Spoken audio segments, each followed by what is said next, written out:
aquí a Santiago, ¿no? Además en Año Santo, que no es un año cualquiera para venir.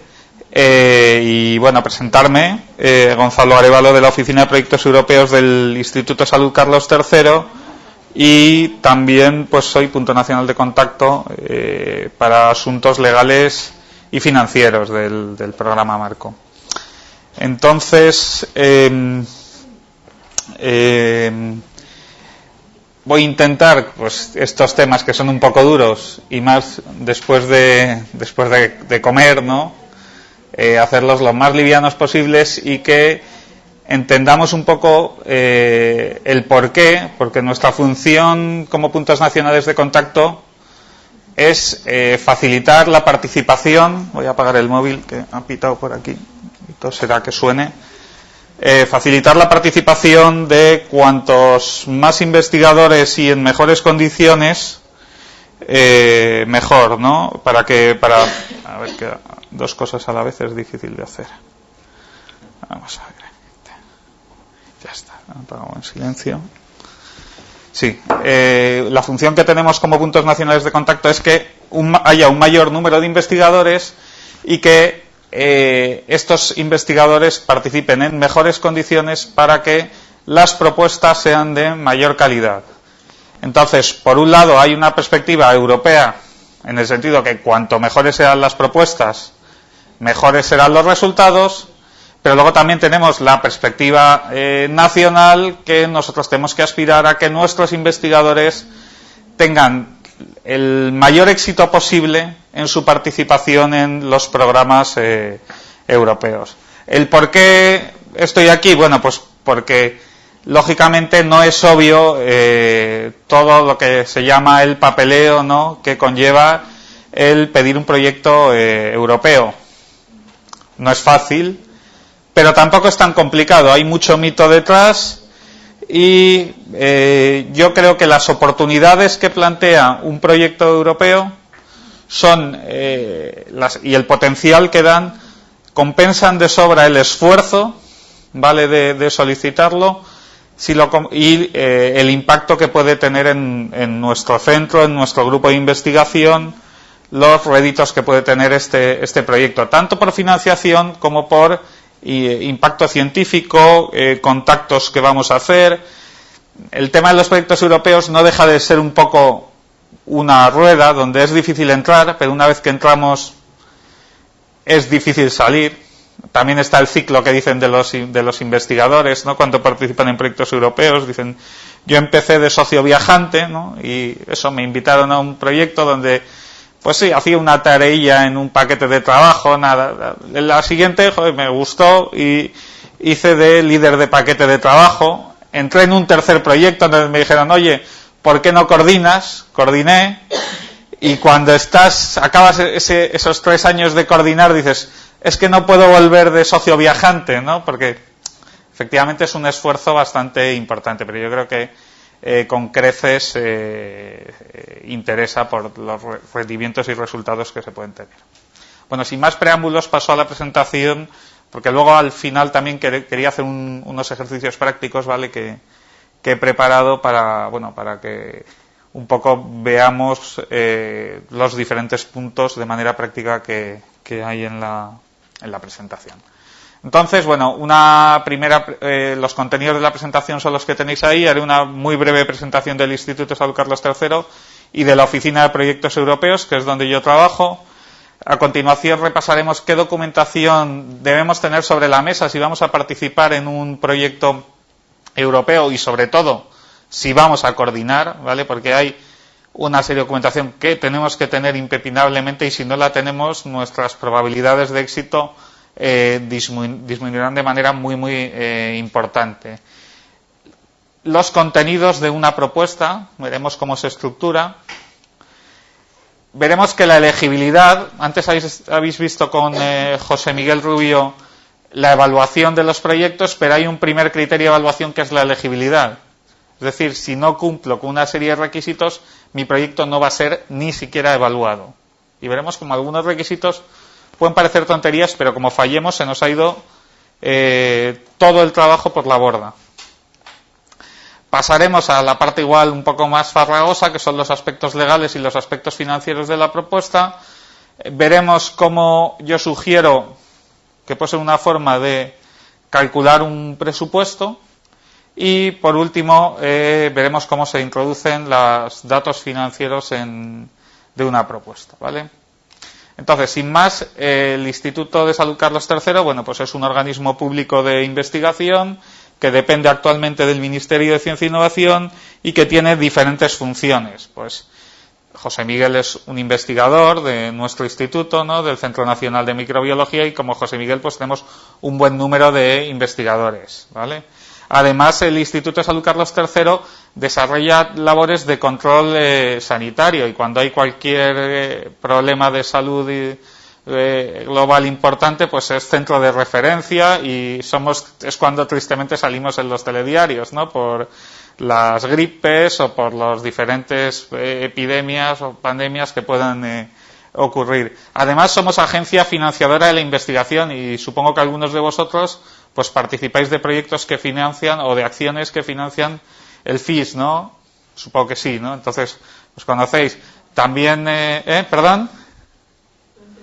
¿O lo intentáis? Bueno, claro, pues no, efectivamente, se intenta y unas veces se consigue. Con los proyectos europeos pasa lo mismo, ¿vale? También somos centro que imparte, bueno, todo el tema de acreditación científica para laboratorios. También tenemos el centro, ¿cómo es esto? Uy, se me ha ido la cabeza. La Agencia Española de Evaluación de Medicamentos, sí. Y bueno, también se da cierto asesoramiento científico y técnico, entre otros, pues el asesoramiento que nosotros como oficina damos sobre proyectos europeos a cualquier investigador interesado en participar en proyectos europeos, ¿vale? Un poquito más adelante os digo exactamente cómo hacemos esto. Entonces, el Instituto de Salud Carlos III a finales de 2005 decide crear una oficina de proyectos europeos. Os voy a decir primero por qué y luego os cuento las funciones. Sin extenderme mucho, el presupuesto de la Comisión Europea o de la Unión Europea se alimenta de una parte de impuestos o una parte de IVA que recoge o que va directamente desde donde pagamos la gasolina, pasa por diferentes sitios, pero va directamente al a la Comisión Europea, ¿vale? O a la Unión Europea. Pero la mayor parte, creo que es el 95% del presupuesto, una cosa así, son contribuciones de los Estados miembros. Entonces, para que os hagáis una idea, España contribuye al 8% del presupuesto comunitario, ¿vale? Es decir, de cada 100 pesetas que gasta Bruselas, 8 las hemos puesto España como país, ¿vale? De esta manera proporcional también participamos en el programa Marco. Entonces, de los 50.000 millones de euros que hay para el programa Marco, para el séptimo programa Marco, el 8%, ¿vale?, unos 4.000 millones, los ha puesto España, ¿no?, para este periodo. ¿Cuál era el problema o por qué surge esta oficina del Carlos III?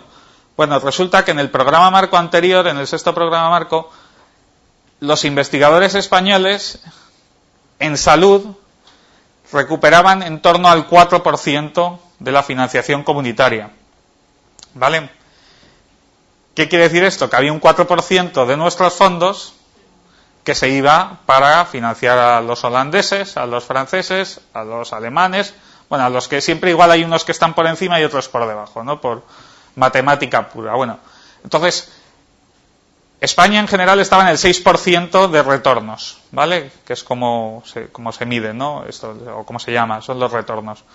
Entonces, pero en salud estábamos especialmente mal porque no estábamos en el 6 sino en el 4. Entonces se marcó, igual os suena el objetivo Euroingenio, no me voy a alargar mucho con esto, pero se marcó el objetivo Euroingenio, que era que por término medio España recuperara el 8%, ¿vale?, del programa Marco. Entonces, ¿dónde había que actuar específicamente? En salud, que era donde realmente estábamos muy mal, ¿no? Y se creó esta oficina, ¿vale?, y se dotó de personal.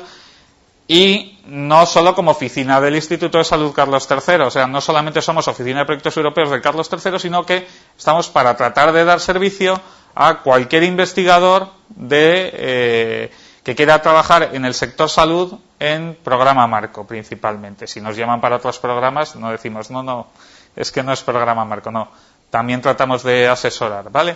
Esto no lo hacemos de manera aislada o directa. Trabajamos con todas las comunidades autónomas, con las consejerías de salud o de sanidad, con quien nos reunimos periódicamente cada 6 meses y desarrollamos un plan de acción conjunto.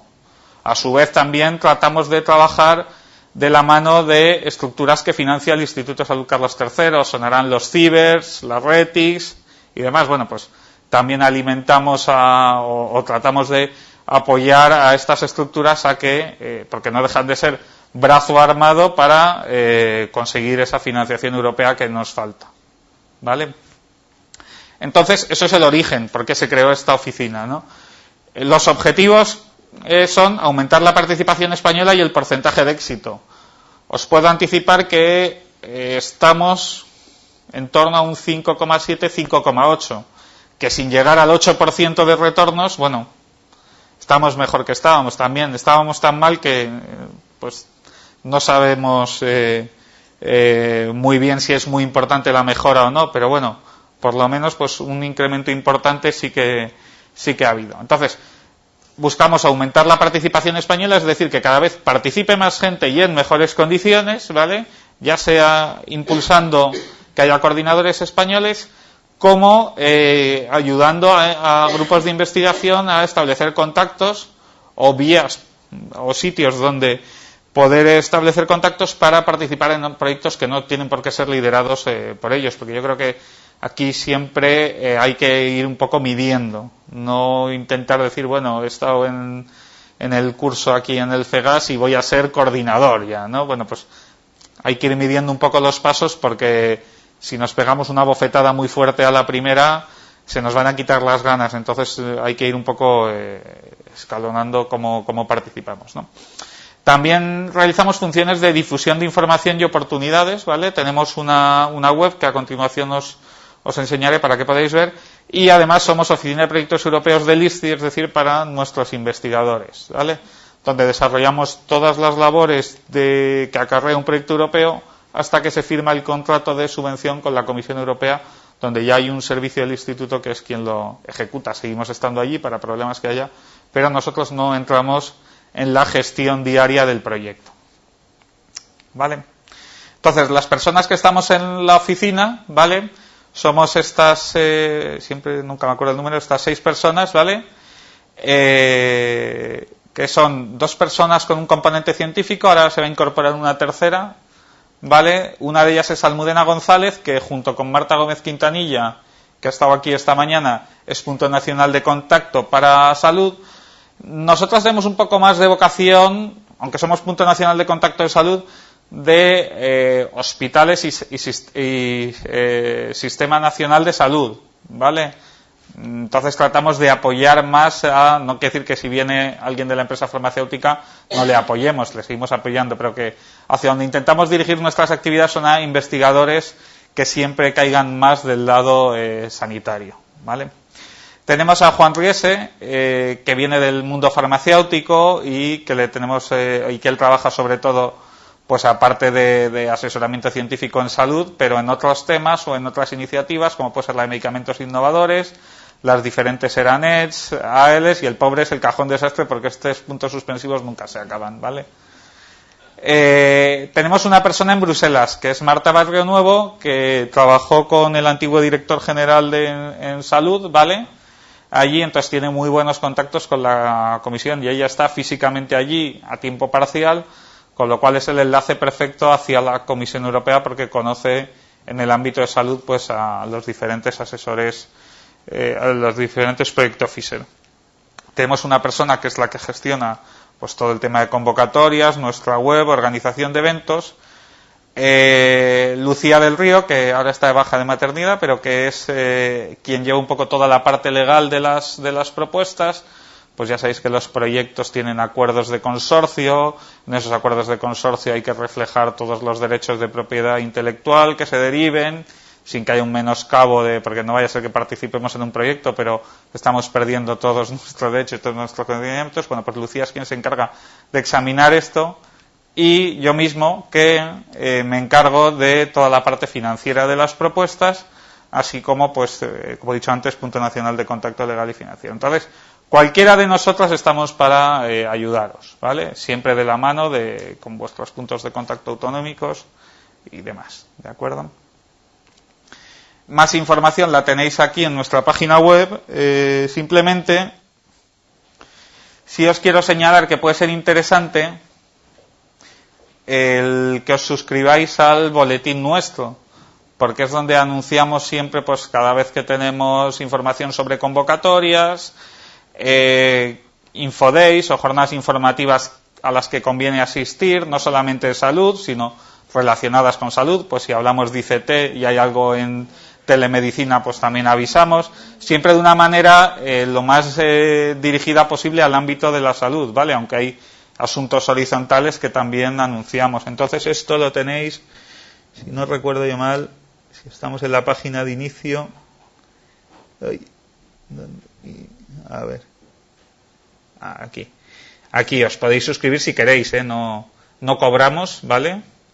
Y quiero decir que si luego veis que, pues, es información redundante y que no es de interés, en cualquier momento podéis pedir que os demos de baja, y os damos de baja sin ningún problema, ¿vale? Entonces yo creo que eso es lo más importante así de la página web, por ir hacia adelante, en la parte central de la charla de hoy, ¿vale?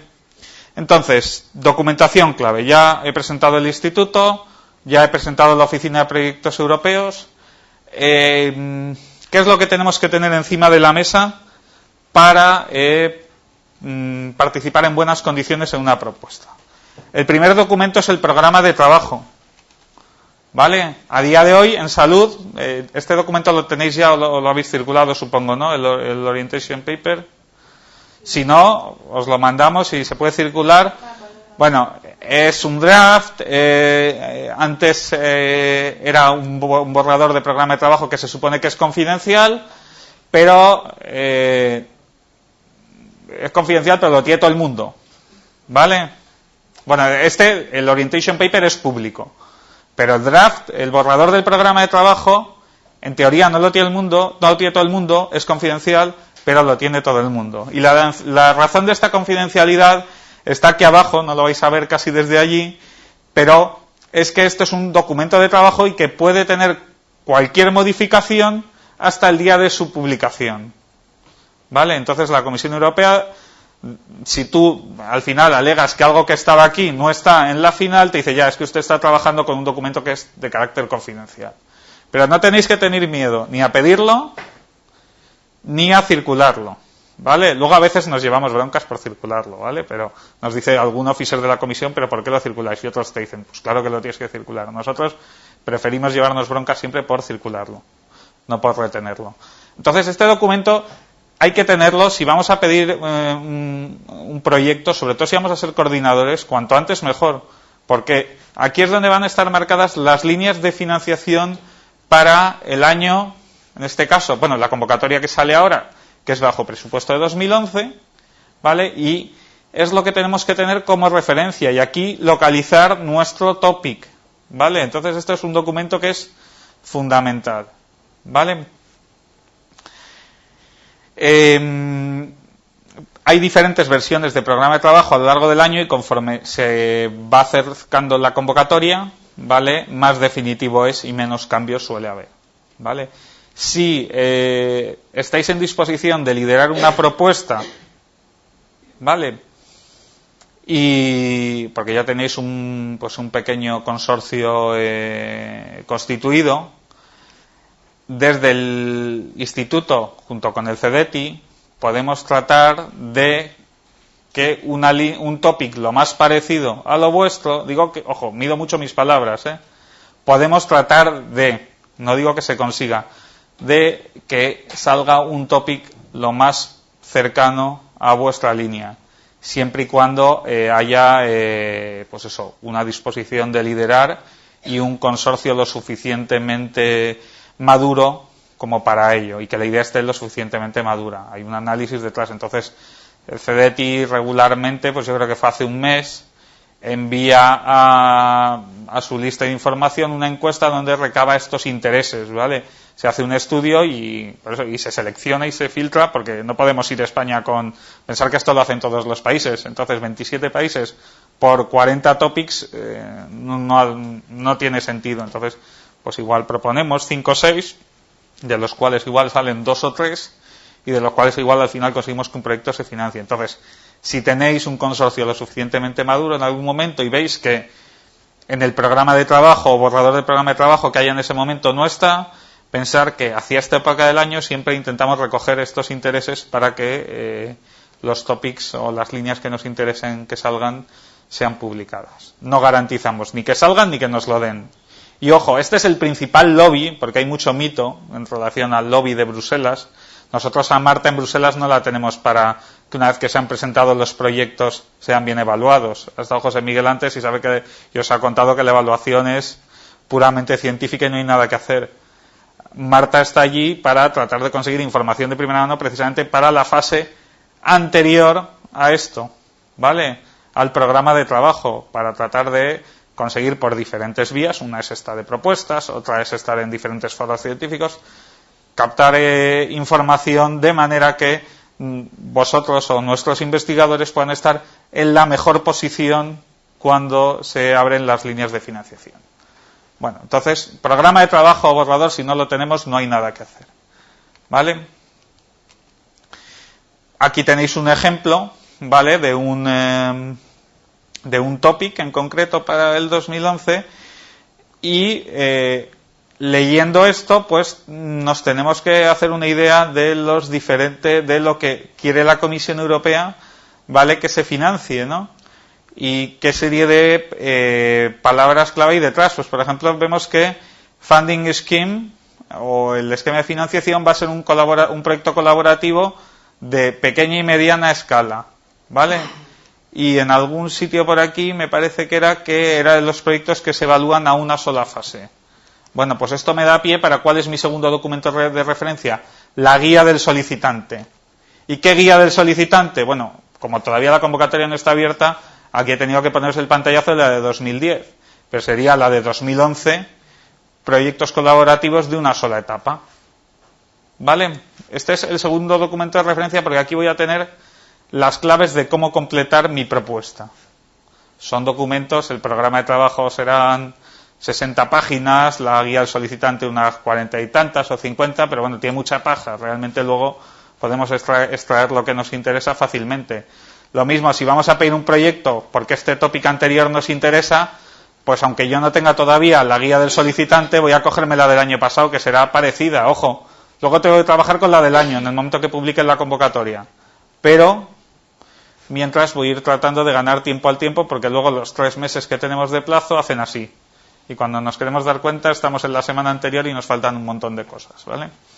Y también nos han explicado que los proyectos, la tasa de éxito ronda el 20% y que hay que ir a por el 15%. Se evalúa sobre 15 puntos.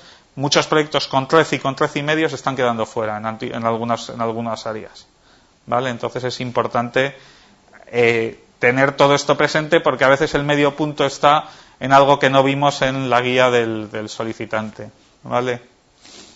Bueno, y por último, tener información sobre proyectos que ya ha financiado la Comisión Europea. Primero, porque la Comisión Europea nunca va a financiar 2 veces lo mismo, o al menos no debería, ¿vale? Pero segundo, porque en la propuesta tenemos que hacer referencia al estado del arte, como en cualquier proyecto científico. ¿Y dónde podemos ver el estado del arte? En lo que ya ha financiado la Comisión Europea. Entonces, tenéis 2 sitios clave.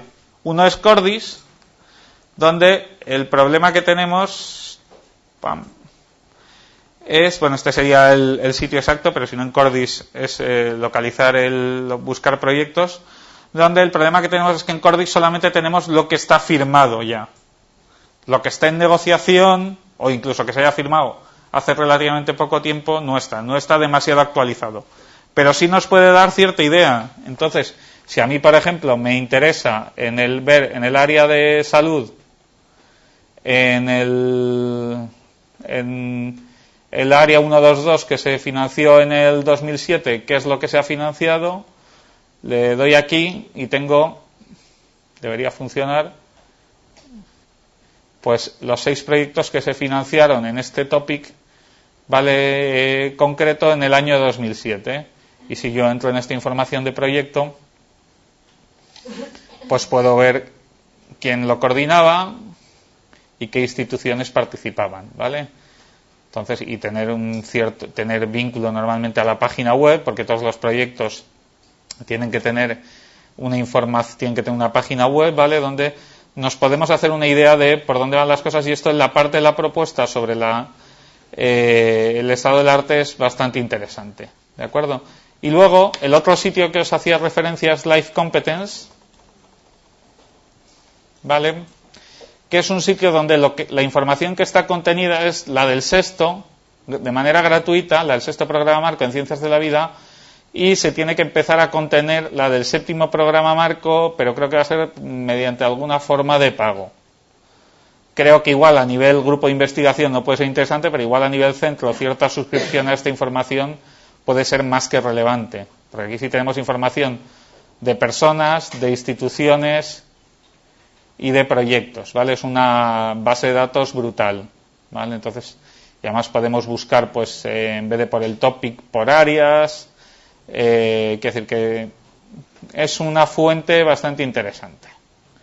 Bueno, pues una vez repasadas, bueno, en cualquier momento, si tenéis que interrumpirme, a ver, me interrumpís, que tampoco quiero monopolizar aquí el discurso. Entonces, estos 3 documentos son los clave. Vamos a ver ahora cuáles son los componentes de una propuesta. Voy a ver un poco de agua. Entonces, una propuesta, ojo, el tamaño no es representativo del volumen de trabajo que lleva, Tenemos una parte administrativa, que es toda la parte A, y una parte técnica, que es toda la parte B. A día de hoy, gracias a Dios, por lo que vi ayer, porque estamos haciendo una adenda, un amendment a un proyecto que tenemos en marcha en el instituto, solamente hay que alimentar en la fase de propuesta la documentación administrativa. En un futuro no muy lejano, la parte técnica, quiere decir, toda la parte administrativa se alimenta mediante un sistema, no sé, informático, pero un sistema web, ¿vale? Donde vamos cargando información de formularios en la propia página de la comisión. Mientras que la parte B a día de hoy es un documento Word que lo tengo que convertir a PDF, ¿vale? Y cargarlo en el servidor de la aplicación llegado el momento de enviar la propuesta. Entonces, en un futuro no muy lejano, esto va a ser también vía formularios, y creo que va a haber que aligerar mucho el armar la propuesta, porque por lo que por lo menos vi ayer no es algo obvio, ¿vale? Entonces, la parte A1 es la información general del proyecto. Aquí tenemos que dar los datos de la entidad que coordina, tenemos que dar un pequeño abstract del proyecto, no me acuerdo si era de 2000 caracteres o 500 caracteres o algo parecido, ¿vale? Y en cualquier caso, esto lo alimentamos justo nada más dar de alta el proyecto. Entramos en la aplicación, todo esto se carga en el EPSS, o suena el EPSS o no, ¿vale? Bueno, pues se carga dentro del EPSS cuando damos de alta el proyecto, y conviene tener, aunque luego lo podemos modificar, cierto abstract del proyecto para copiar y pegar, porque tenemos, para completar la parte A1, un tiempo, me parece que son de 20 minutos, ¿vale? Entonces, si a los 20 minutos estamos escribiendo en una plataforma donde no tenemos corrección de errores en inglés y demás, pues se nos va a ir el tiempo fuera. Entonces, lo mejor tener un documento aparte, contados los caracteres, la información que voy a cargar ahí, ¿vale? La A2, o el formulario A2, perdón, es donde cargamos los datos legales de cada uno de los socios. Entonces tengo n, igual que tengo un A1, tengo n A2, ¿vale? Según el número de socios que yo tenga. Si yo tengo, si estos socios tienen lo que es el código PIC, ¿vale? Que es como, digamos, la matrícula del beneficiario para participar en proyectos europeos, se aligera bastante la incorporación de estos datos, porque partes de ellos, según damos el PIC, los carga la comisión desde su propia base de datos y no hay que dar esa información. Si no la tenemos, pues lleva algo más de tiempo. Entonces, aquí como cosa importante es, si vamos a coordinar una propuesta, vamos a hacer un formulario donde una de las cosas que le pidamos a nuestros socios es cuál es su PIC, ¿vale? Si no, aún así hay una base de datos de la comisión que es pública donde podemos obtener esta información. Y por último, el formulario A3, donde introducimos los datos financieros. A día de hoy es una tabla pseudo inteligente, ¿vale?, que nos limita a determinados errores, pero no todos. Entonces puede haber errores que sean causas de no elegibilidad que no me los limite el A3, ¿vale? Yo envío la propuesta porque formalmente está todo correcto, pero algo hecho mal en el A3 que hace que mi propuesta no sea elegible. Mi consejo siempre pasa porque al margen de estas tablas A3, yo tenga una tabla, una hoja Excel, vaya, donde tenga la información para cada uno de los socios y de manera consolidada, ¿vale? Digamos que hay NA3, uno por cada socio, y a partir de ahí se genera lo que se llama el A32, ¿vale?, que sería el formulario A3 consolidado con la información de todos los socios. Y la parte B, que es el Technical Annex, ¿vale?, que es donde tenemos la propuesta científica. Donde, ojo, aunque sea propuesta científica, hay información importante de carácter legal y financiero para la propuesta, porque el presupuesto también lo vamos a desarrollar aquí en la parte B. Aquí vamos a dar información también relativa a las contrataciones que podamos hacer, al personal que va a trabajar o a determinadas circunstancias que puedan concurrir a alguno de los beneficiarios, ¿vale? Entonces, no es que sea solamente ciencia lo que hay aquí, sino hay más cosas detrás. Lo que evalúa el evaluador es la parte B, ¿vale?, el Technical Annex. Bueno, entonces, el primer criterio de evaluación, la elegibilidad de la propuesta, ¿no? Entonces, el primer paso para que sea financiada pasa por ¿qué? Primero, que tenga que estar antes de la fecha de cierre. Pues cuando abran la convocatoria nos dirán, pues el 15 de noviembre o el día que sea de 2010 a las 17 horas se cerrará el PSS para presentar propuestas. Bueno, pues ya sabemos que a las 17:01, si no tengo mi propuesta completa, estará fuera. Lo decimos 1000 veces, ¿vale?, pero no hay que cansar de decírselo por si acaso. Y yo creo que ya a nadie le pasa que se queda fuera de la propuesta, fuera de que su propuesta sea evaluada porque sea fuera de plazo. Podemos ir cargando sucesivas propuestas, ¿vale?, en la propia aplicación, que van borrando la anterior. Entonces, pues oye, una semana antes vamos a tener algo, digamos, ya suficientemente bueno como para colgarlo, y vamos a irlo mejorando en los últimos días. Yo mismo, cuando presentamos una propuesta, pues la última versión la actualizamos 3 minutos antes de que cerrara, ¿vale? Porque al final siempre te pasa toda la vida, ¿no? Te pones a leer y encuentras siempre un fallo. O sea, siempre, por más que quieras, un fallo o algo que crees que se puede mejorar, ¿vale? Pero sí tener un día o 2 días antes una versión ya buena de verdad, ¿vale?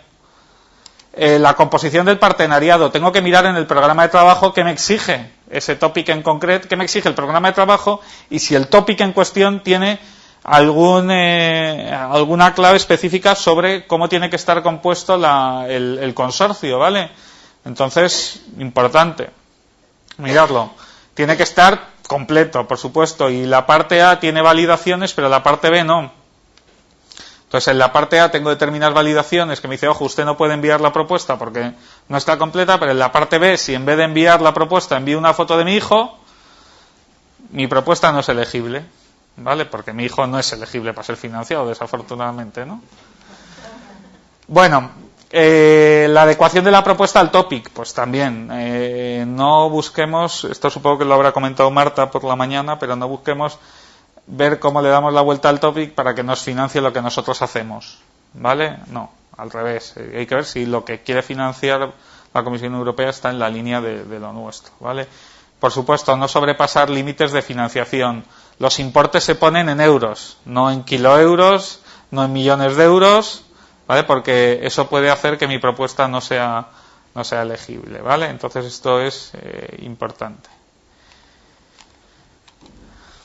Entonces, la composición mínima del consorcio, en el programa de trabajo suele venirme una tabla donde me dice para cada uno de los instrumentos qué es lo que se especifica.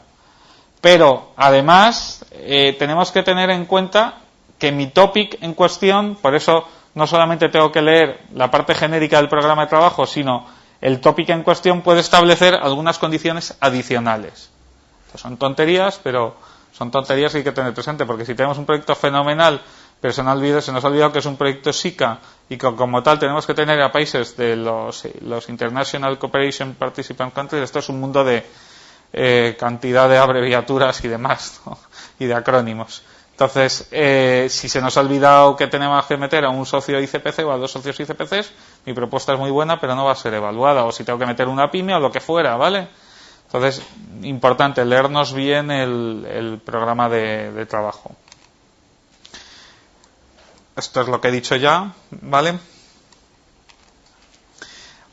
Aspectos legales de la propuesta. La propuesta como tal, cuando yo la envío, no tiene ninguna validez jurídica. ¿Por qué? Porque no va firmado ni refrendado. Y a los gestores lo que nos ocurre en ocasiones, sé que hay gestores aquí, sé que hay investigadores, es que hay veces que no sabemos que investigadores nuestros han pedido propuestas, ¿vale? Entonces, efectivamente, no tiene carácter legal, pero tampoco tiene carácter vinculante la propuesta. Y mi centro como tal, si una propuesta no está bien presentada, puede decidir que no firma. Raro es, no he visto nunca que no se firme. Al final siempre se llega a algún arreglo, ¿no? Porque en la negociación cualquier componente que estuviese mal redactado se corrige. Pero podría darse el caso. ¿Y por qué? Porque la propuesta técnica va a ser el anexo 1 al contrato, donde se va a establecer lo que vamos a hacer, ¿vale? Entonces tiene que encajar con el tipo de actividad que haga mi centro y que sea de una forma interesante, ¿no? Los socios, que son socios de una propuesta, van a pasar a ser beneficiarios de una subvención, ¿vale? De la Comisión Europea. La estructura de gestión que probablemente plantearé en el paquete de trabajo 1 y en la descripción de cómo va a funcionar el consorcio va a ser la base del acuerdo de consorcio que tenemos que plantear de manera obligatoria. La distribución financiera, que es cómo voy a repartir los dineros que me llega de Bruselas, implica una obligación de cofinanciación. Entonces, si he planteado una propuesta donde veo que mi institución la cofinanciación la tiene que poner, bueno, me han dicho que se está grabando esto, no pasa nada, en cash, ¿vale? Supongo que el gerente del centro o el secretario general de mi instituto no estará muy contento, ¿no?, de que tenga que poner dinero además de, pues hay que plantear bien la propuesta, la distribución financiera para evitar que haya obligaciones que puedan, y más en los tiempos que estamos, obligar a las instituciones a tener que poner dinero en efectivo en las propuestas. Los compromisos de trabajo que planteamos en la propuesta van a ser obligaciones sobre los entregables, y hilando con lo que os comentaba antes de cara a futuras convocatorias, va a haber que cuando tengamos que introducir la parte B de la propuesta de manera directa por formularios, vamos a tener que dar una valoración económica de los entregables. Entonces esto va a ser importante hacerlo bien, ¿no? Porque si un entregable no es satisfactorio, supongo que la comisión dirá, pues mira, cubrimos un tanto por ciento de este entregable, lo que nos ha parecido aceptable, y si esa valoración no estaba bien hecha, podrá ser un quebranto para la institución el no recibir ese dinero. Lo que quiero decir con esto es que todo esto que es propuesta pasa luego a ser derechos y obligaciones, ¿vale? Entonces es importante reflexionar sobre ello, porque además también van a resultar importantes a la hora de la evaluación de la propuesta, concretamente en la parte de implementación, ¿no? Bueno, entonces, además en la propuesta, cuando yo describo a los beneficiarios, es interesante o conviene incluir el equipo de trabajo que va a participar, consignando rol y dedicación. Pues si van a participar 5 investigadores, no solamente hacer referencia al investigador principal, sino al resto de su equipo que vaya a participar en la propuesta con una dedicación aproximada, Y también, si vamos a contratar a alguien con cargo a la propuesta, pues lógicamente el nombre de la persona no lo vamos a poner, porque tendrá que haber un concurso público, ¿no? Supongo, ¿no? En la mayoría de los casos. Pero sí tengo que decir, pues voy a contratar un postdoc o voy a contratar un ayudante de laboratorio o lo que fuera, ¿vale?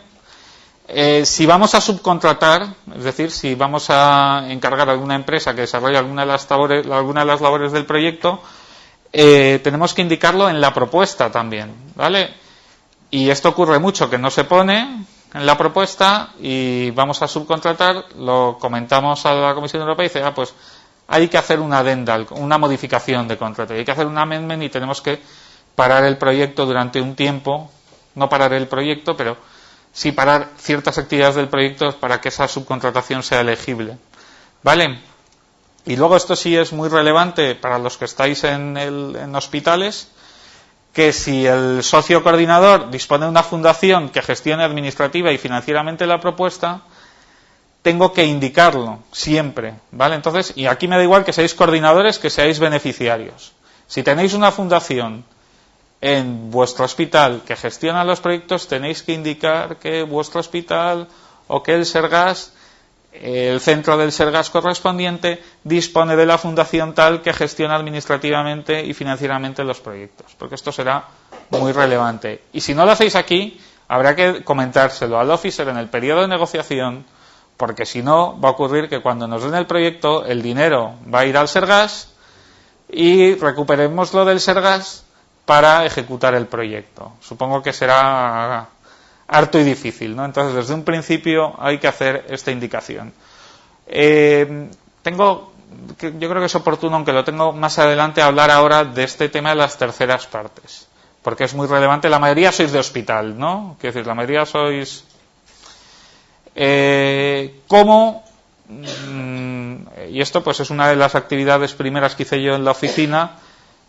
¿Cómo se ha articulado la participación de hospitales públicos españoles que no tienen personalidad jurídica, hay algunos que sí, pero por lo general no, en el programa Marco? Bueno, ¿qué ocurre? El programa Marco actual, a diferencia del anterior, funciona en régimen de cofinanciación de costes.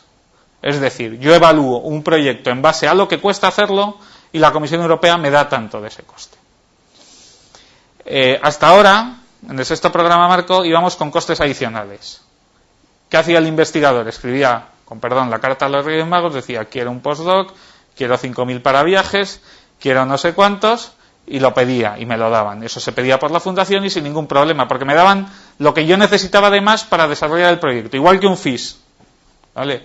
Ahora no, ahora me dicen, valóreme usted cuánto cuesta hacer esta botella, que yo le voy a cubrir un 70%. ¿Quién está haciendo la botella? ¿La fundación o el hospital? El hospital, ¿no? Realmente. ¿Y el hospital qué es? Sergas. ¿Qué nos ha dicho la Comisión Europea? Sergas, o el hospital, si tuviera personalidad jurídica, es el beneficiario del proyecto. ¿Qué pasa? Si tienen una institución que les gestiona administrativa y financieramente los proyectos, y hay un convenio como tal que no se hace exclusivamente para este proyecto en cuestión que me han concedido, vamos a dar de alta a su fundación. Y yo sin ningún problema le voy a dar el dinero a la fundación y usted lo ejecuta el proyecto por la fundación. De manera que todas las contrataciones, todos los viajes, todo lo que es dinero de verdad, lo vamos a trabajar por la fundación. Y van a ser auditables las cuentas de la fundación. Y toda la dedicación de los investigadores, el IP no suele estar pagado por la fundación, sino por el hospital, ¿vale? En muchos casos, ¿vale? Y si estuviese pagado por la fundación, me da igual. También lo haríamos así. Eso, ¿dónde va a estar? En la contabilidad del Sergas. Entonces, si cargamos horas, el personal que sea por Sergas o del hospital, tendrá que ir el auditor a ver las cuentas del Sergas. El resto de costes, a la fundación. Pero quien va a ser el beneficiario del proyecto va a ser el hospital o el Sergas. Entonces esto es importante darlo a conocer. Esto es lo que al menos aconsejamos nosotros de cara a que si luego tenemos una auditoría, estar seguros de que ese coste es elegible. ¿Vale? Sí. Sí. El beneficiario sería el Sergas, pero con una mención explícita de la fundación como organismo gestor. Exactamente, eso es. Vale. Esto donde lo... En la descripción del socio. Tú en la parte de las propuestas describes al socio y ahí lo indicas. Y además cuando llegue la negociación, si eres coordinador, se lo dices tú al officer. Y si tú no eres coordinador, se lo dices a tu coordinador. Ojo, acuérdate que yo tengo una fundación que... No va a implicar nada, porque vais a tener que hacer un único Form C, que va a tener que estar firmado lo único, pues normalmente por el gerente del hospital y por el gerente de la fundación. ¿Vale? Porque como hay costes de las dos entidades y ya está. Y lo único que si hay una auditoría van a tener que verificar esas dos fuentes de costes. Pero, por ejemplo, los costes de personal se imputarían tanto los de la fundación, porque nosotros tenemos personal investigador tanto de un lado como del otro, se imputarían de la misma forma y en el mismo Form C. Efectivamente. Solo que después a la hora de auditar cada uno iría a un sitio, ¿no? Eso es, efectivamente. ¿Me he explicado muy bien o lo has entendido muy bien? ¿Vale? No, pero esto al principio hubo mucha polémica. Yo entiendo a las fundaciones, ojo, que me pongo en el papel de la fundación y dice, joder, después de que nos curramos el proyecto, tal, no sé qué, habla con el officer, va a poner ahí Sergas o va a poner hospital de no sé cuántos. Pues yo entiendo que ya ha habido cierta resistencia y en algunos sitios no lo están haciendo así. Yo les aviso, digo, oye, igual viene una auditoría, se lo explicas y no hay ningún problema.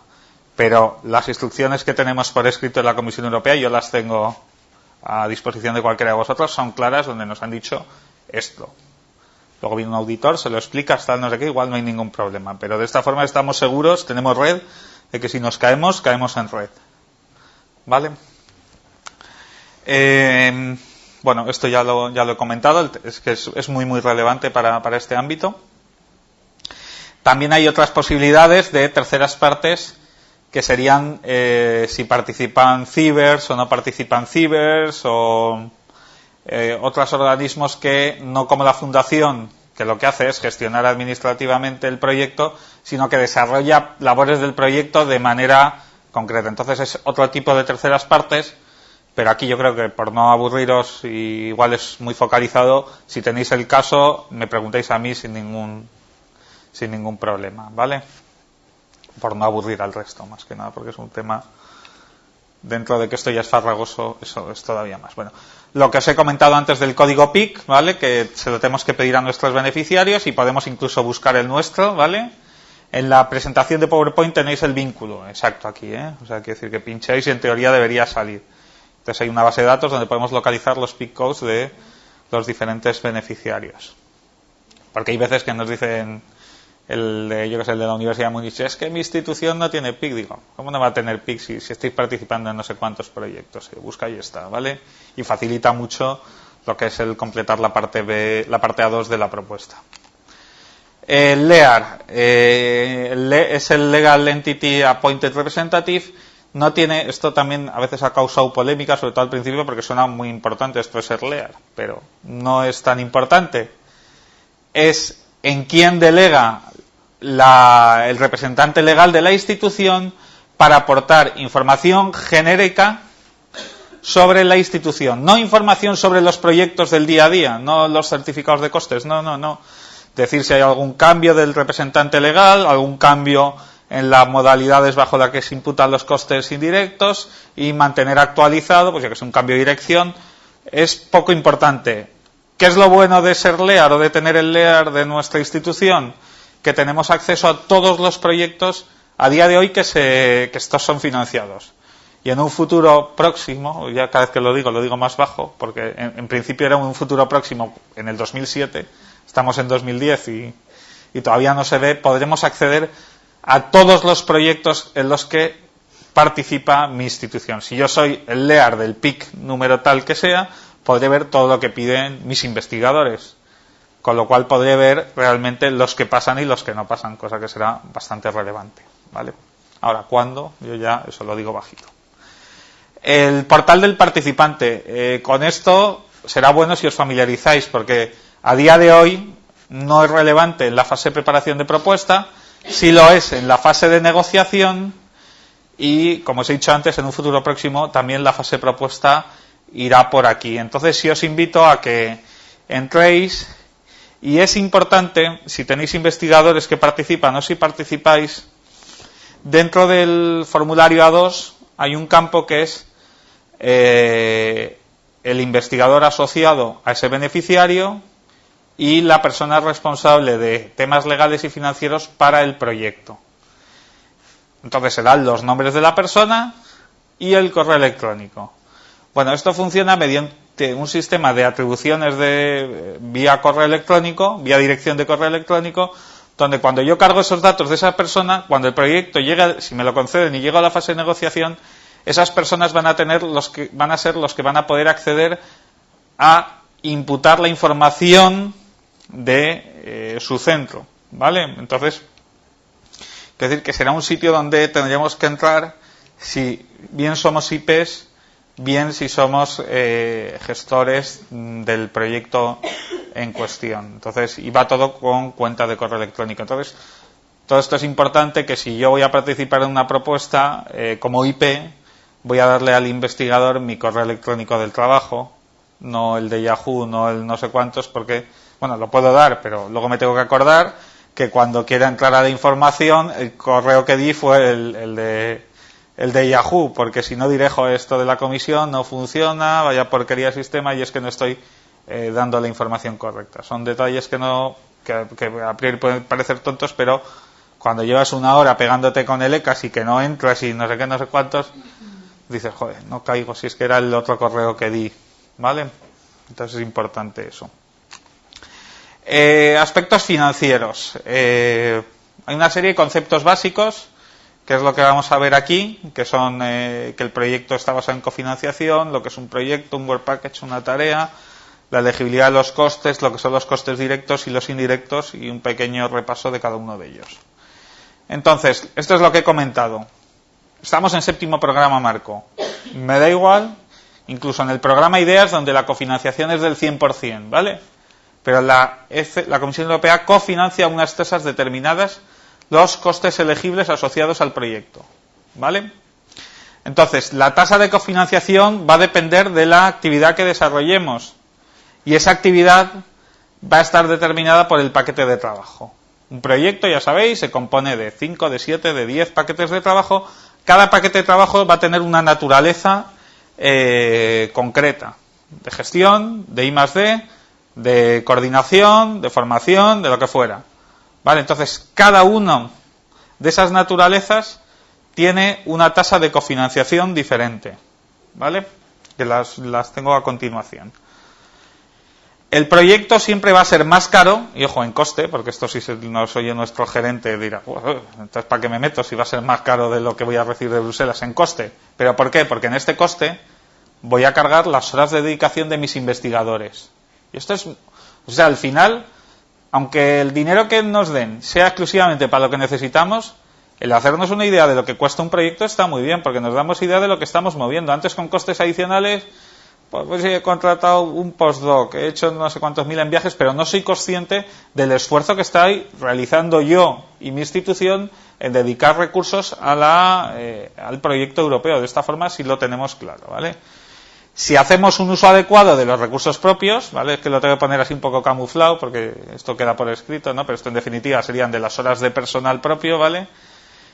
Puede ser que los recursos que nos ofrece la Comisión Europea no solo basten, sino que sean superiores a los gastos necesarios. Es decir, que pueda tener incluso un beneficio, aunque la palabra beneficio está prohibida, pero al final que tenga más ingresos que gastos, ¿vale? Por el proyecto. Y si mi institución desarrolla una política que hacer con esos ingresos, pues igual se pueden crear pues diferentes usos de esos fondos que se generan, ¿vale?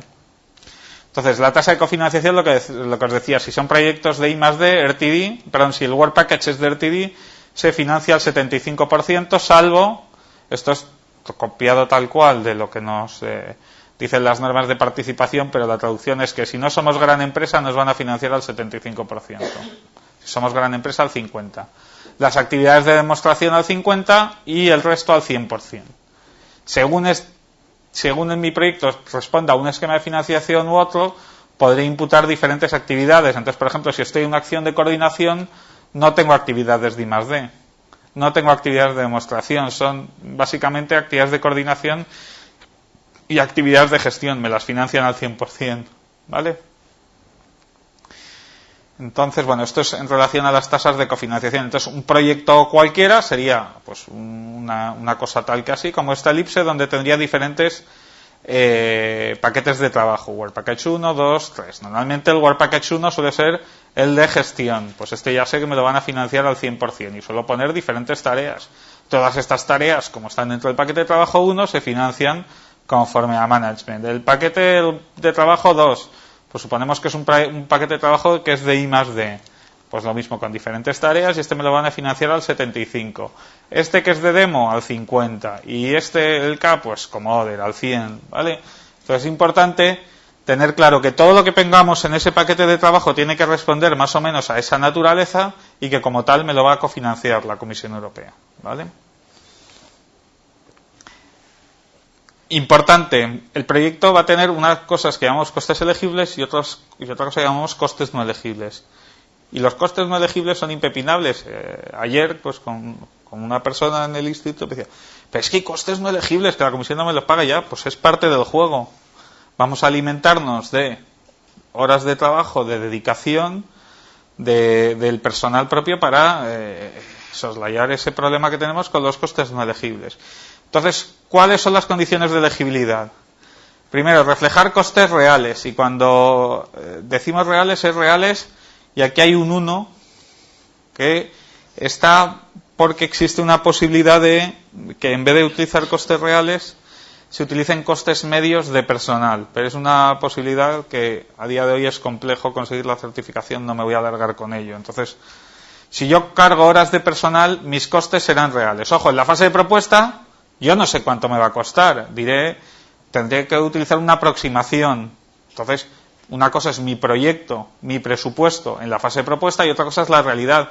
Cuando tenga que certificar costes, tendré que utilizar datos reales y me cogeré, pues si estoy en costes de personal, un certificado del coste anual de esa persona. Oye, que luego hay un atraso y que no lo había metido y lo tengo que meter, pues luego podría ajustar, si me interesa. Hay veces que son cantidades tan pequeñas que no merece la pena complicarse, ¿no? Pero, es decir, que los costes tienen que ser reales.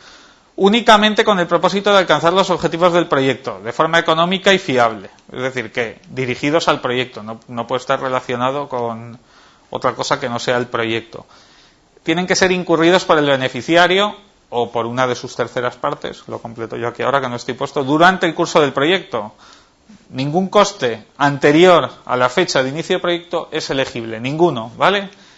Y posterior, pues lo que pueden ser, no sé si eran 45 o 60 días después de la fecha de finalización del proyecto, pero que respondan a los costes necesarios para hacer los informes y cerrar el proyecto, no sobre aspectos de base del propio proyecto, ¿vale?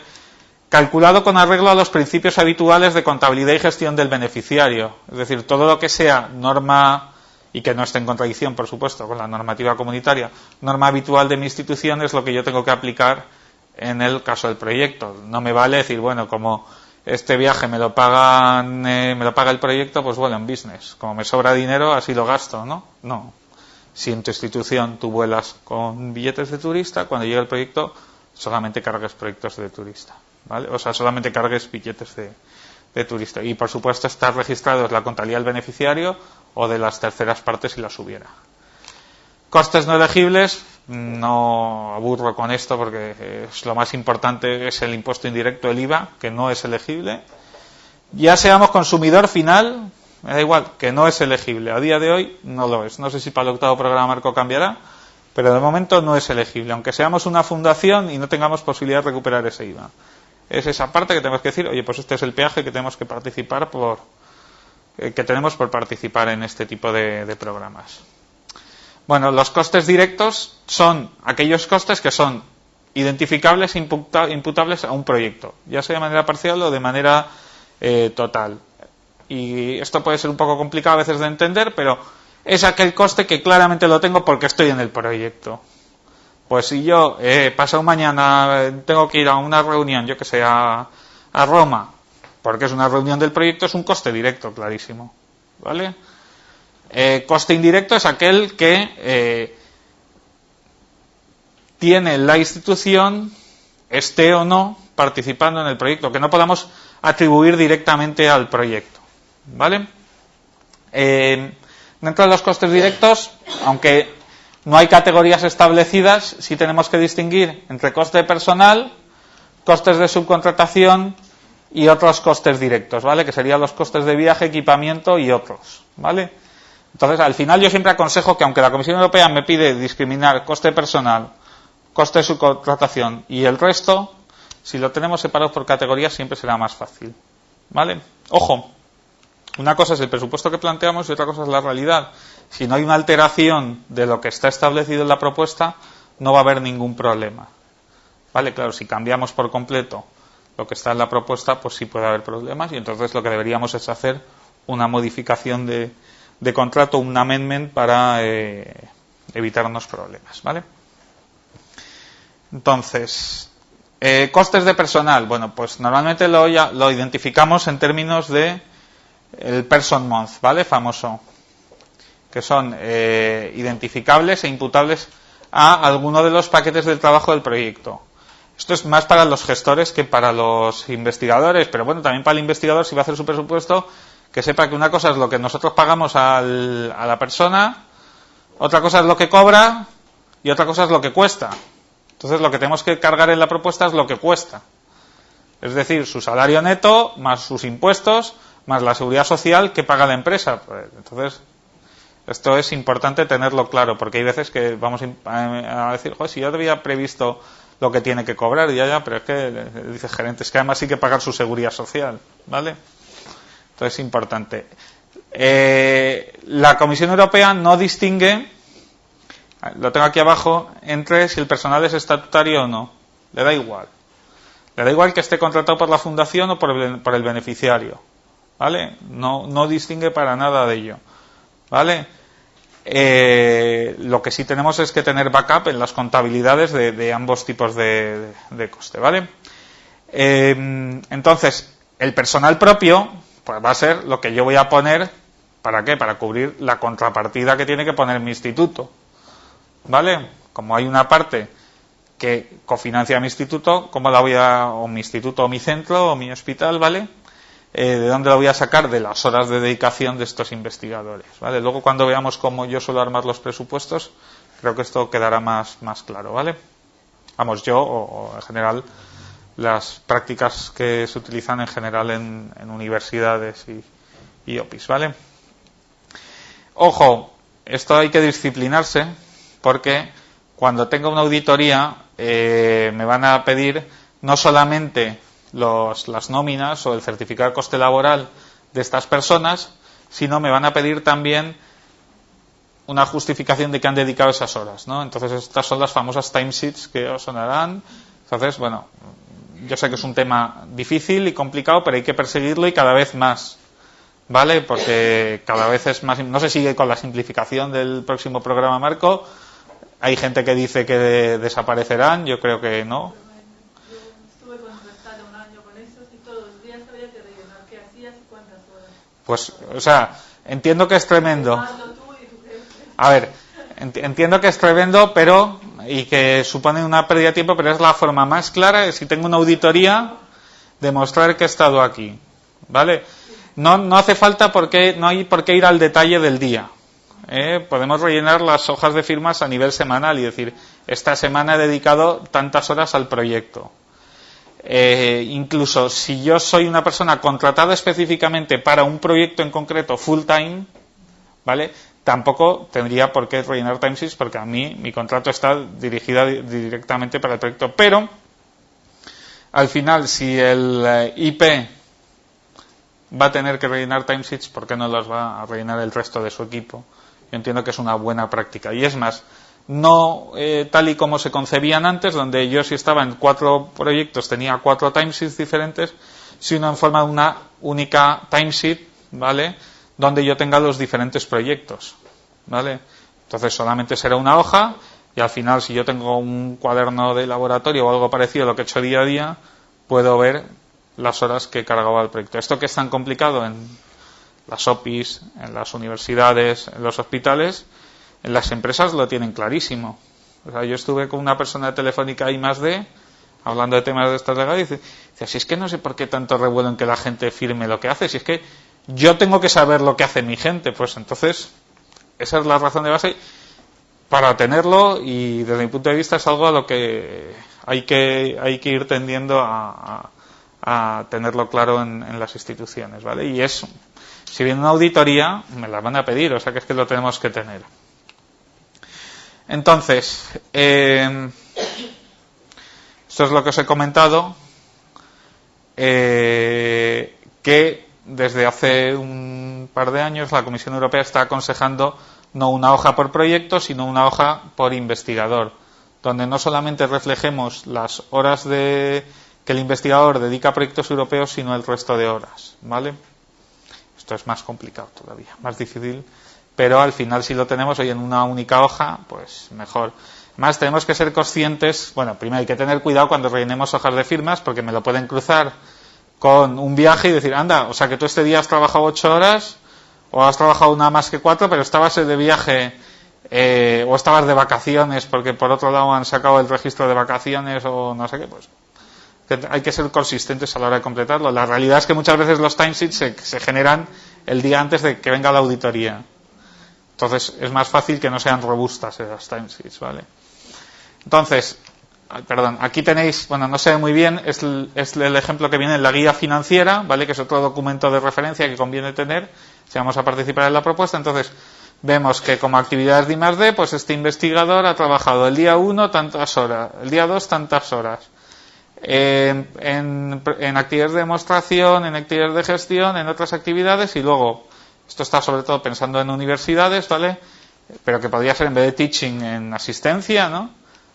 Si hablamos de hospitales, pues tantas horas, de manera que al final nunca podamos cargar más horas que las que realmente esa persona puede dedicar por convenio a la investigación. Aunque trabaje muchas más, yo llevo ya años en proyectos europeos y en general en el mundo de la gestión de la I+D, y normalmente pues los investigadores que sois muy activos o que son muy activos en proyectos europeos son los que más colaboran con empresas, los que más proyectos nacionales tienen y demás, y al final a la semana no es que trabajen 37 horas, es que trabajan 72. Pues la Comisión Europea nada más paga lo que ponga por convenio que tú puedes dedicar a investigación. Más no, porque a ti no te lo van a pagar, pues yo no te lo voy a pagar. Cofinanciación de costes, en definitiva, ¿vale?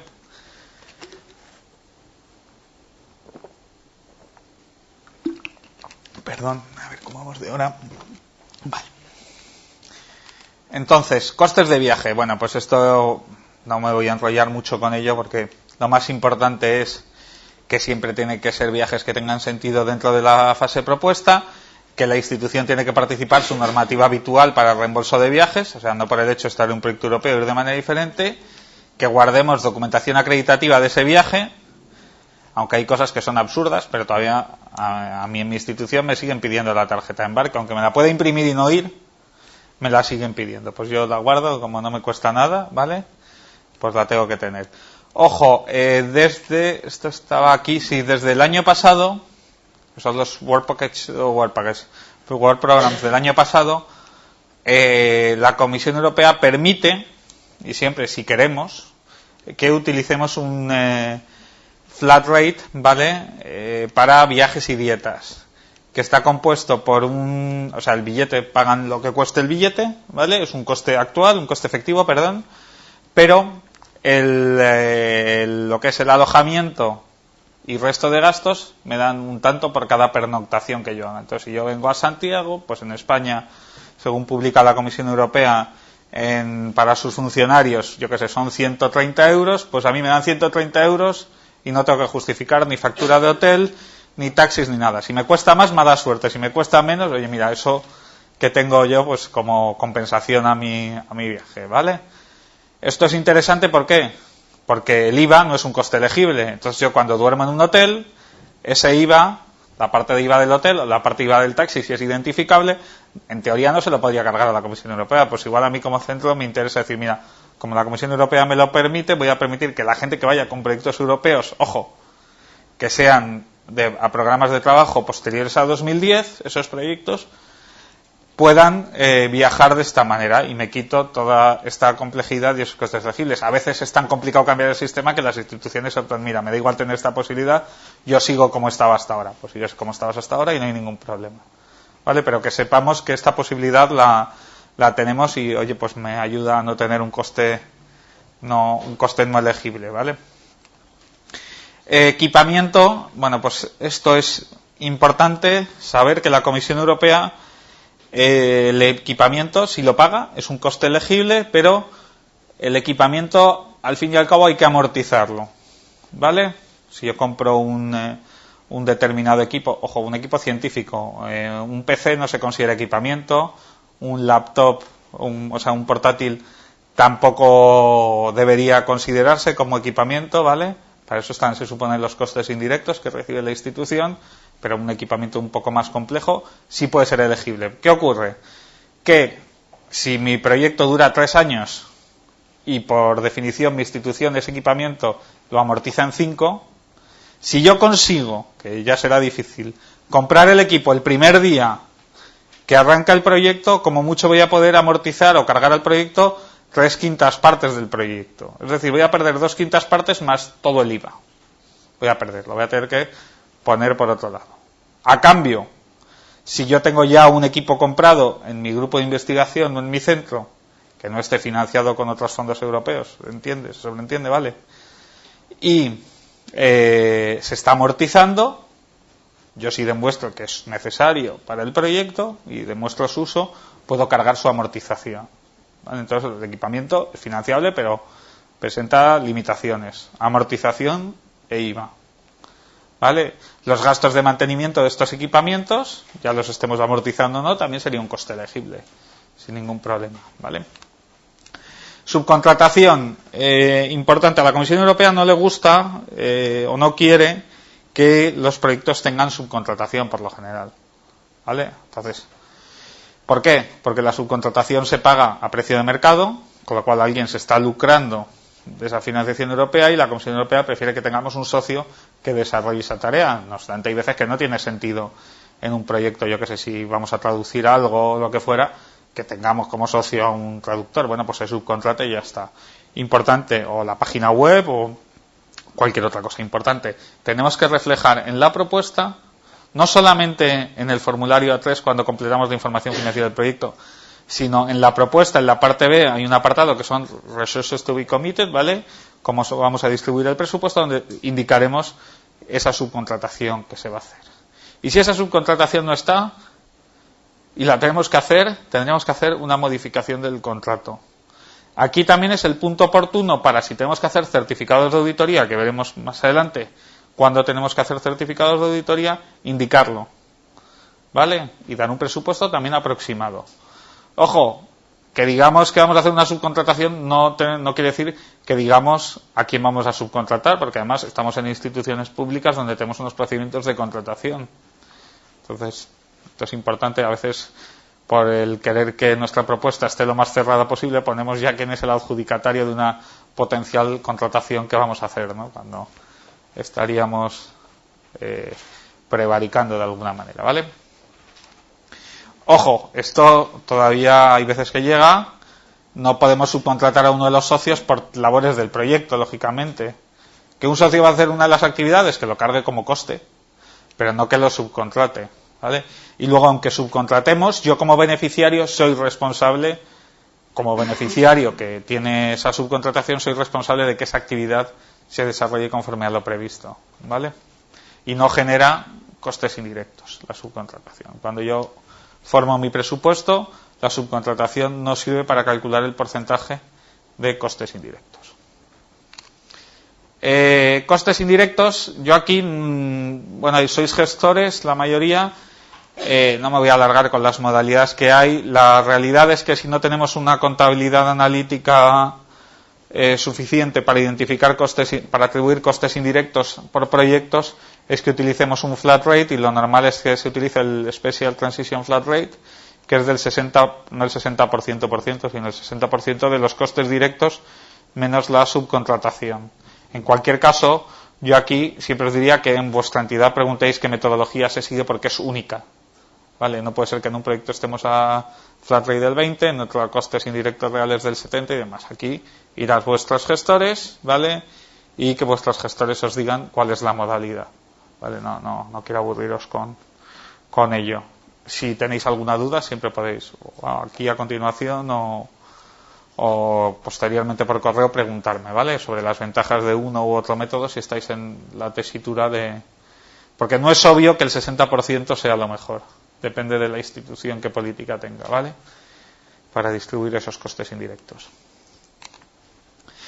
Certificado de auditoría, siempre vas bajo la parte de subcontratación en gestión y tengo que prever presupuesto para hacer estos certificados de auditoría si mi financiación comunitaria es superior a 375.000 euros. ¿Vale?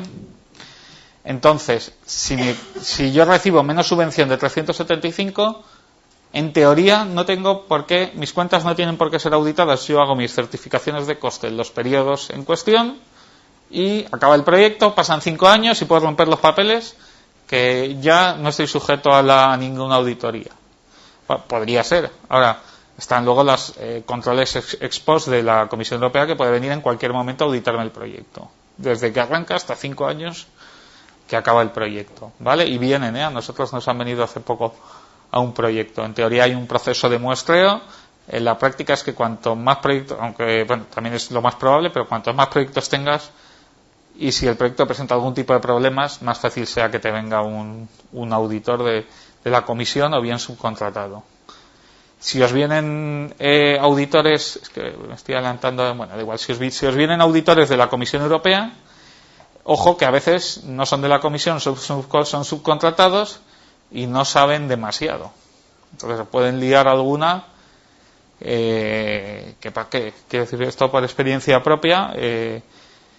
Es casi mejor, bueno, a ver, depende de cómo tengamos el proyecto, pero es casi mejor que venga un auditor de la Comisión Europea que realmente conoce bien la normativa de elegibilidad y demás, que venga un auditor que está acostumbrado a auditar, hacer auditorías financieras normales en las entidades y que el tema de auditorías de proyectos europeos lo tiene más verde y nos puede dar mucho más trabajo. También es verdad que puede no identificar muchas otras cosas, ¿no? Muchos problemas que tengamos, pero si lo tenemos bien hecho, mejor que nos venga uno de la Comisión Europea, ¿vale? Entonces, respecto al certificado de auditoría, lo que os he comentado, si tenemos más de 375.000, tengo que ponerme un dinerito en gestión para subcontratar este certificado de auditoría, que tendré que hacer cada vez que supere esos 375.000. Si tengo 900.000 euros de presupuesto comunitario, ojalá, ¿vale? Tendré que hacer probablemente 2 informes de auditoría. Uno cuando supere 375, o en el informe en el que supere 375, y otro en el que supere 850. ¿Vale? Si el proyecto es inferior a 2 años de duración, o de 2 años, y si paso de 375.000, solo tendré que hacer un certificado al final del proyecto, ¿vale?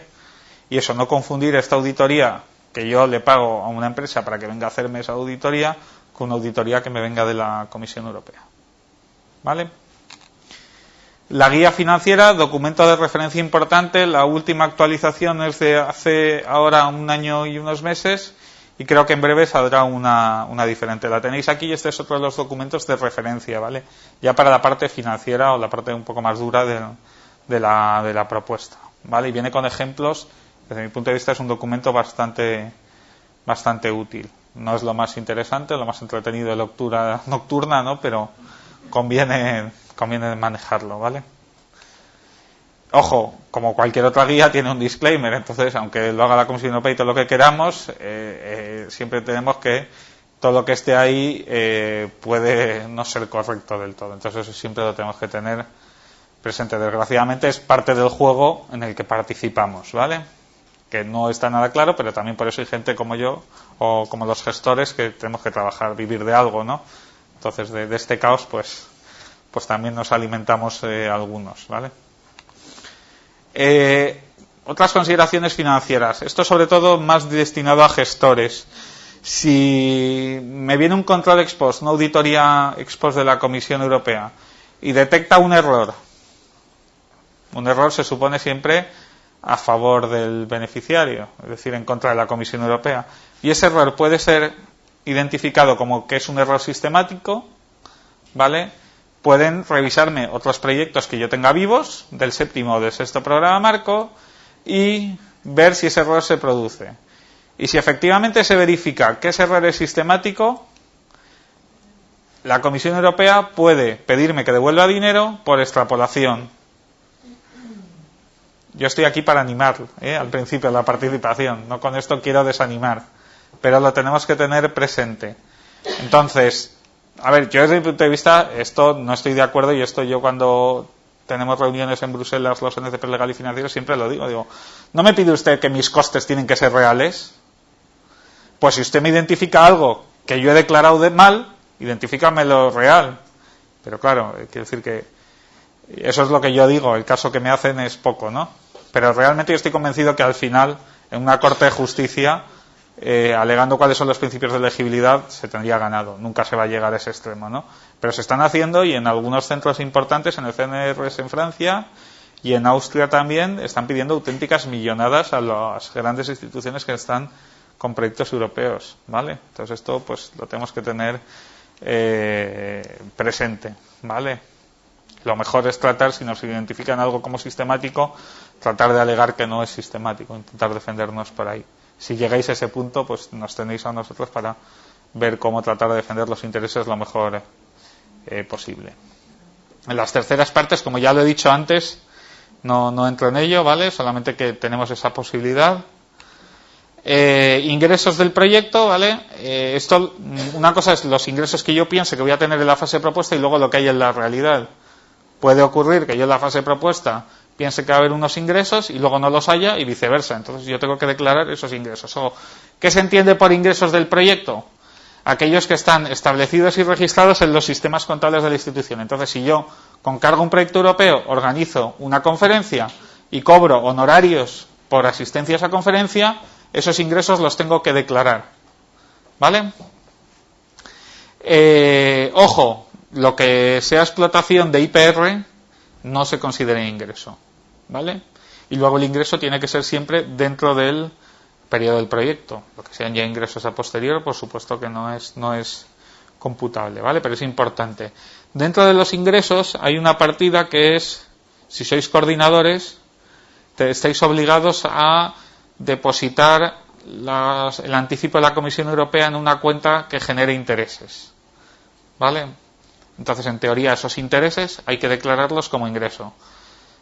Si estamos en una institución un poco grande que tiene muchos proyectos, identificar cuáles son los ingresos reales por intereses es un rollo. O sea, entonces, ¿qué es lo que se suele hacer? Una estimación, siempre con un margen de maniobra. Pues si van a ser 100 euros que perdamos, mira, mejor 100 euros que no que vengan a tocarnos las narices por un asunto como este. ¿Vale? Entonces, bueno, que lo sepáis que sería también en esta parte, y es dentro del Form C, hay una parte donde pone Receipts, y ahí es donde tenemos que introducir esa información, ¿vale?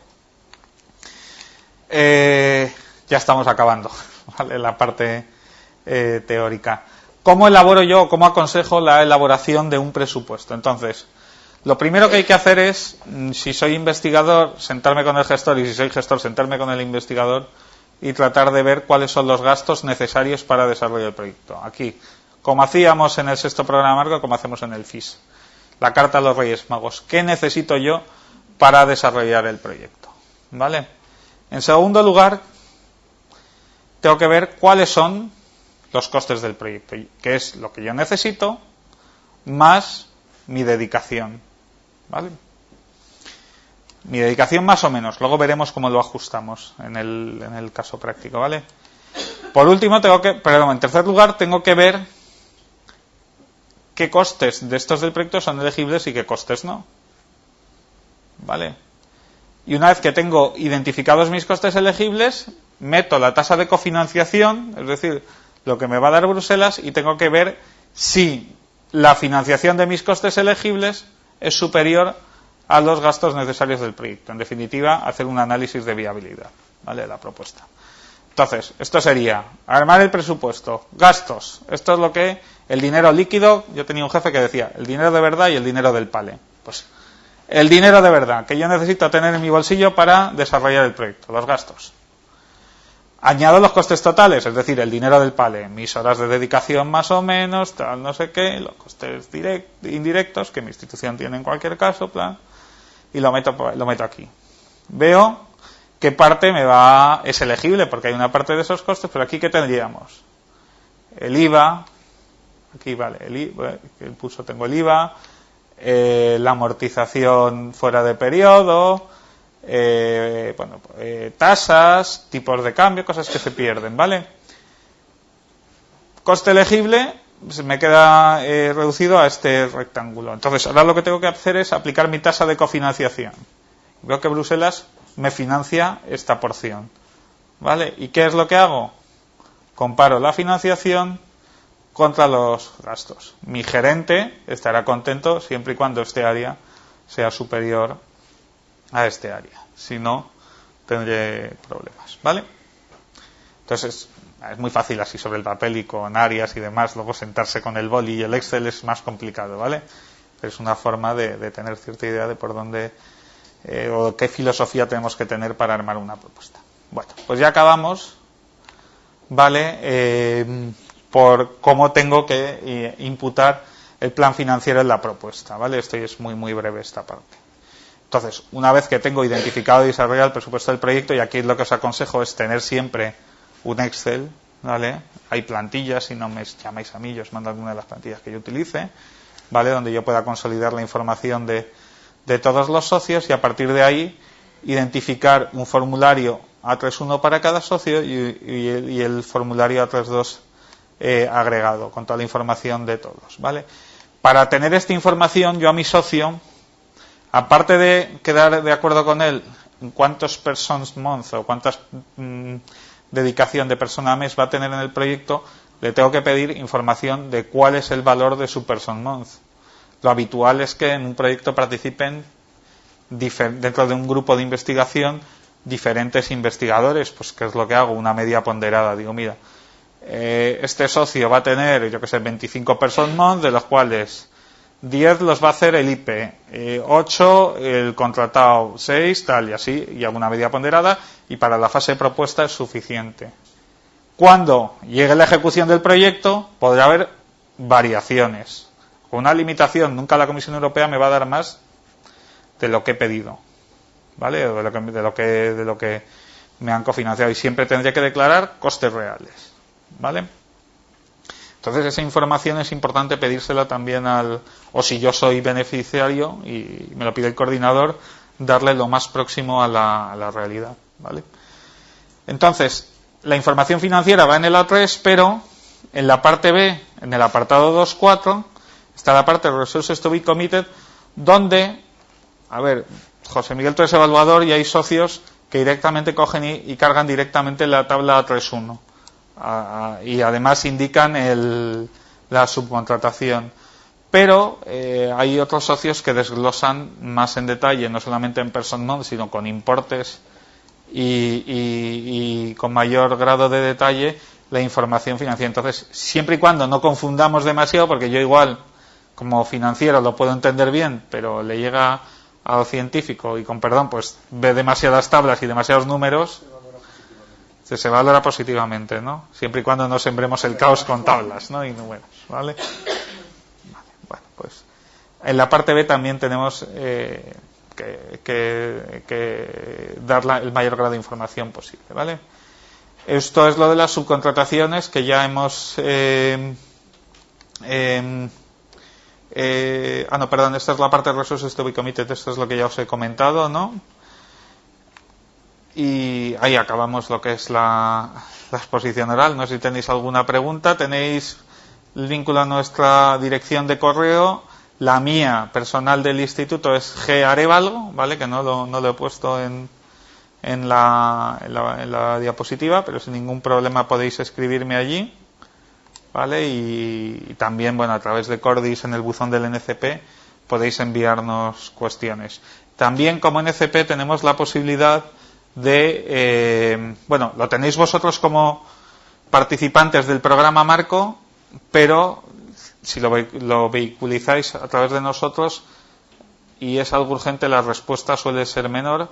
Hay dentro de la parte de Cordis de Consiga Apoyo, hay un servicio que se llama el Research Enquiry Service, ¿vale?, donde podemos enviar consultas, y la puede enviar cualquier duda que tengamos, siempre y cuando no sea específica de un proyecto concreto, ¿vale?, sino general de participación, ya sea legal, ya sea financiera, ya sea científica, ya sea lo que sea, se puede enviar allí, ¿vale? ¿Qué ocurre? Si nos la enviáis a nosotros, se trata con prioridad, y aunque son piedras contra mi tejado, porque para mí es más trabajo, porque me mandéis algo, lo hablo con vosotros, eso que hablo con vosotros lleva cierto trabajo para tratar de obtener una respuesta, porque hay veces que si enviamos una consulta muy abierta, al final la Comisión Europea muchas veces son de los que nadan y guardan la ropa a la vez y no nos dan respuesta a lo que realmente queremos. Entonces, un poco lo que yo trato de hacer con la gente cuando canalizamos consultas es de articularla de manera, no digamos que contestan lo que queremos, porque no se trata de eso, pero sí que nos den respuesta más o menos a lo que queremos. Tampoco esperéis que nos digan sí, tienes razón, no. ¿Vale? Serán siempre pues considerando que tal, considerando que cual, y conforme a la normativa tal, del preámbulo no sé cuántos, se entiende que podría ser aceptable en principio, ¿no? Siempre es in principle, ¿vale? Entonces, bueno, que sepáis que también tenemos esa posibilidad. Así que yo no sé si tenéis alguna duda o todas, sobre lo que os he explicado. En la imputación de costes de personal, porque a nosotros cuando te piden lo que cuesta, nosotros tenemos, claro, el personal de la fundación, que el salario es el que es y se envía su salario por hora, y el personal de la institución del CERCAS. Ese personal tiene una nómina, por ejemplo, es mucho más complejo, porque tiene complementos, tiene... ¿Se envía todo o se envía un salario base? ¿Cómo se me explico? A ver. Un facultativo con caja vinculada tiene una nómina con un salario bruto o un salario base, perdón, y a partir de ahí pues tiene complementos específicos, complementos trienios, trienios, de todo. Entonces, lo que nosotros calculamos para su coste... Sí, su coste mes, sí. Es su salario bruto mensual. Con todos los complementos. Con todo, ¿no? A ver, si hay cualquier, que no será el caso probablemente, pero cualquier complemento por beneficios, no. O sea, cualquier bonus por beneficios, no. Cualquier complemento que pueda no estar relacionado con investigación, esto te digo si te viene un auditor con nota, ¿vale? Te lo puede discutir. Ahora, muchas veces esa excelencia científica puede estar bastante vinculada a su experiencia asistencial y demás. Y aparte hablamos de complementos que tampoco son que doblen o tripliquen los salarios, ¿no? Entonces yo creo que no hay ningún problema, siempre y cuando eso no haya nada por beneficio, ¿vale? Porque el beneficio queda excluido, ¿vale? Y que sea muy claramente no vinculada a investigación. O sea, por ejemplo, en el caso de profesores de universidad, si hay un complemento por docencia, muy claro, exclusivamente por docencia, mi consejo es que para lo que va a sumar no lo metas, porque te va a sumar muy poco y te puede generar problemas. Y te pueden decir luego que si eso es un error sistemático y extrapolar y tal, y para qué queremos más, ¿no? Entonces, pero si tiene una relación con investigación, tiene que ser, o lo podemos alinear hacia investigación de alguna forma, investigación en su sentido amplio, porque estamos investigación, desarrollo e innovación, ¿vale? Entonces, sí, pero que se puede ligar bastante bien esa experiencia asistencial a la investigación traslacional. Pues yo creo que ahí no tiene que haber, que yo sepa, nunca ha habido ningún problema. ¿Vale? No, pero es importante, o sea, es una pregunta muy muy muy interesante, porque pues si hay algún complemento diferente, pues hay que tenerlo presente. ¿Alguna cosita más tenéis? ¿Alguna duda? ¿Os he dejado ya machacados del todo para que veamos suaves el partido de España? Bueno, las que lo veáis, yo no, nosotros no lo vemos, ¿no? Así que... está Marta, no te había visto, perdona. Pues nada, si no tenéis más dudas, tengo preparado un ejercicio práctico Marta. Yo sí, tengo que llevarte la contraria. Todas las convocatorias alguien se pasa de tiempo, te lo puedo asegurar. Aunque Sí. lo digamos tú, lo diga yo, lo diga el de enfrente. Da igual, todas las convocatorias sé y se queda fuera. Y yo pensaba que era ayer, que es que estaba en Canarias. Bueno, no, te lo puedo asegurar, ¿eh? No, porque ya no pasa. Y no les cojan los jóvenes, que los novatos están muy preocupados. Les pasa a los que tienen muchísima experiencia que van relajados, ya que parece que ya está todo hecho, que ya está, tengo experiencia, soy coordinador de 5, esos son los que llegan tarde. Ok. Eso porque todas las convocatorias me llaman, ¿eh? De verdad. Sí, pues sí, hacer caso a Marta que... No me creéis. Luego cuando los que llaman dicen, sí que cada jornada lo decías y yo no te creía y mira. En serio. Solo eso, solo te Vale. quería decir. No, me parece muy bien y apuntar porque yo estoy más detrás de los gestores, entonces es más normal que a mí estas cosas no me lleguen, pero tú estás más de la mano o más en contacto con los investigadores que realmente son los que le dan al botoncito de submit. O no, efectivamente. Bueno, pues si no.